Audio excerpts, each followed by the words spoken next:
Hey guys, so today is my workshop. So I was doing the setup. I have literally 3 minutes before it starts. So basically I'm gonna just give you a quick look on here, see what my setup look like. And this is the book we're gonna discuss today. So after my Zoom workshop, we get right back to this book and we will be chatting about Myriam J.A. Chancy's book, which is The Village Weavers. We're gonna talk about this. So let me show you 2 minutes. So basically this is a setup. So we're doing a junk journal. So I have my envelopes and all my gadgets, you know, things that I want to use, and I have a bunch of stickers in this. And and there goes my computer. And yeah, so this is simple setup, and get to chat and do stuff. Got my water because it sometimes it will be like up to 2 hours of this. I think last time was 2.5 hours, but this is a get up, and yeah, got 2 minutes. so I will tell you how it went after, and if you are a subscriber and you also journal with me, yeah, see you in the next. Hey guys, welcome to Comfy Cozy Up. Yeah, I'm extra today because I had fun making this. So this is from the workshop that I did for Journal Mood, and it is just something I started doing the workshop. Like this was the third one, and it's just nice to, we always talk about journaling every time we had a challenge, but to be able to just create something and while we're talking is a fun thing for me. So I'm excited to see what the year next one will be. So we'll have summer in August and the 5-year anniversary is in November, so I'm excited for that. Now let's talk about the book. Now this week was another challenge for me. I had so much going on in work, my mind was just not focused, so I did not record anything for Saturday, and this is the second Saturday that I haven't done anything, so I do need to get back to Saturday. I'm also wearing this dress that I made that had all kind of things wrong with it. All kind of thing. So this is gonna be in the house, run to the store kind of dress, because I'm gonna wear my flaws. I'm gonna wear my flaws. I'm gonna wear it, but the thing is, I know how to perfect it next. I know where I went wrong, and I'm definitely going to redo this. But I also realized this material was not the right material for something like this, and it was just too soft, and it just wasn't incorporated with me.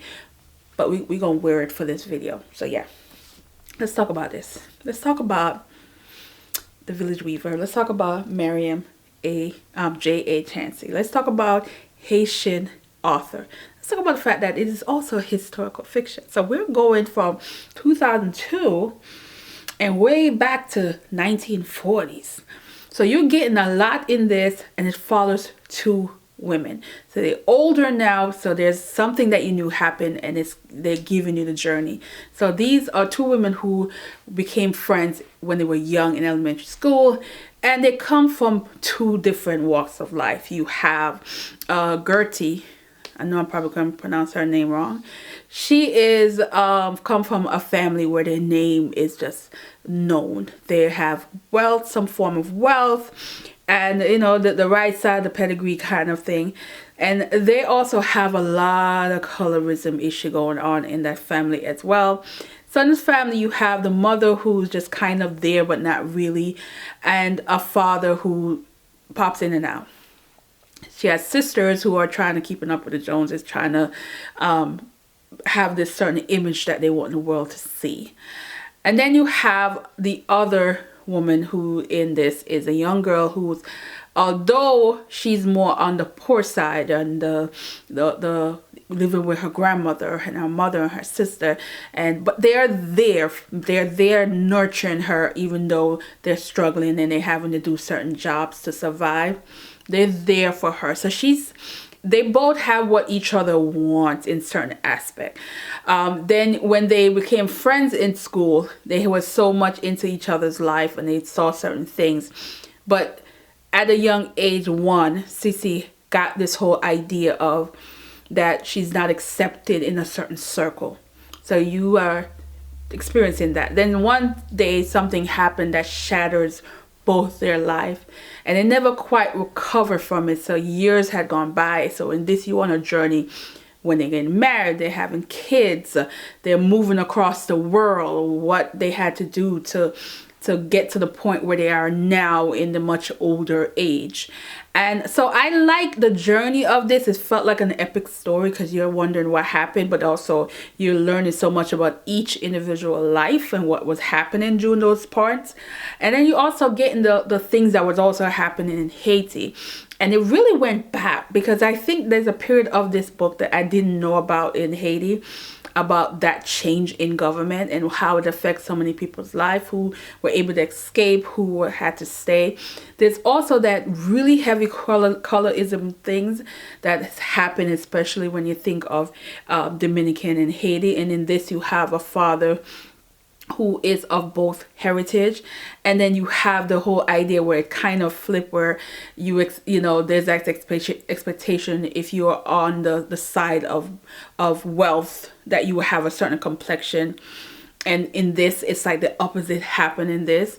But there's also that stigma of you are Haitian, so you're not accepted in certain area, and it happens in this book. What I felt was like, yeah. There's also focus a lot on family secrets, on family shame, and what they deem as forgivable and what's not forgivable, and protection of one's name. Marriage is also a big thing in this. Marrying, whether it's for status, money, or whether it's for love, kind of question mark is also sprinkled in the story. I would say overall, well, we know the author can write. There's no if and a but about that. She's a writer. We don't have to question that. But I do like the fact that, especially when you're writing a story where you're flipping back and forth between different time periods, that she kept it intact, and I never felt confused and wondering what we're talking about, what era we're in. And I like that she dig in and put some historical content that is actual facts in this. It makes me even learn more about a certain time period, because again, a lot of the books that I read that's featured historical fiction of Haiti, it really goes way back, and I don't or it's centered around the earthquake. So this was interesting to see what was happening in the 40s and the 50s in Haiti, and the changes that brought on a lot of things that were different. And because and it also made me think of my grandmother, and when she used to talk, when she was around, and she used to talk about traveling to Haiti and buying things and coming back to Jamaica with things, and how different life was then to what it is, you know, when things started changing. So I like this for that. Enjoy this a lot. I think it's one of those books I would read again. It also makes me sad. The ending was definitely a tearjerker, where you're just like, you know, and then it makes you think of men who do damage to their family without necessarily thinking about consequence of some of the things that they do. And you get to experience that in this book as well. But if you can't tell, I absolutely recommend this. Again, she really did a good story, and I think this is one of those stories that I think a lot of people will enjoy, especially if you like historical fiction, family drama, because this is definitely a family drama, friendship, sisterhood. You will definitely enjoy this. So that is it for the day, guys. I'm gonna pack up my craft and stuff, do my journal for the day, and prep for tomorrow. So I see you guys in the next one. I'm gonna try and vlog this week. Try I'm gonna try. All right, see you in the next one.